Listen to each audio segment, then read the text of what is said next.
हमारा सिलावट लोढ़ा से मसाला पीसला लोढ़ा से मसाला पीसला का कही सखी हम रतिया के बतिया रतिया के बतिया मन लस नाही भतार साला नतिया भतार साला नतिया का कही सखी हम रतिया के बतिया मन लस नाही भतार साला नतिया हमारा चोलिया में हाथ डाल के जोबान मिसला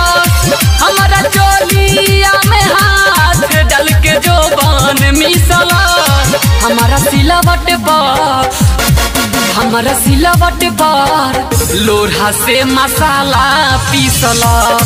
हमारा सिलावट बार लोढ़ा से मसाला पीसला हमारा सिलावट बार लोढ़ा से मसाला पीसला।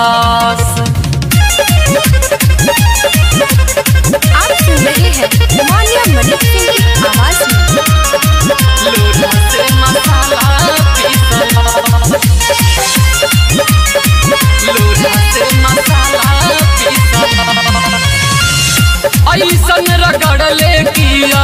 भीले पर पराता भीतरी के चीज साथी बहुते भभाता बहुते भभाता ऐसन रगड़ले किया भीले पर पराता भीतरी के चीज साखी बहुते भभाता हमारा होठावा में होठ डाल के बहुते किसला हमारा होठावा में होठ डाल के बहुते किसला हमारा सिलावट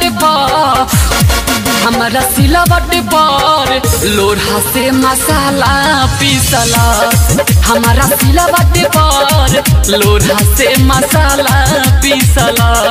हमारा सिलावट पर लोढ़ा से मसाला पीसला।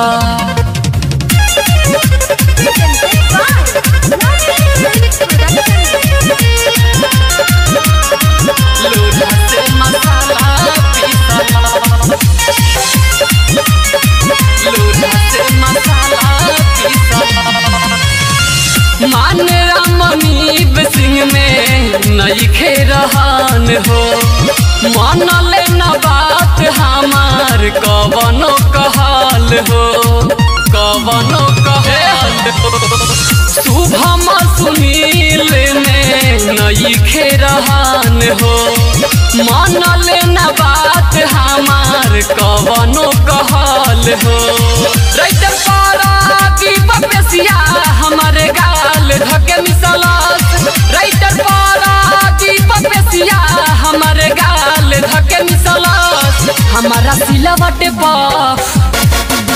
सिलावट पर लोढ़ा से मसाला पीसला हमारा सिलावट पर लोढ़ा से मसाला पीसला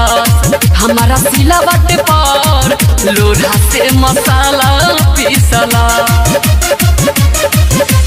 का कही सखी हम रतिया के बतिया मन लस नाही भतार साला नतिया हमारा चोलिया में हाथ डाल के जोबान मिसला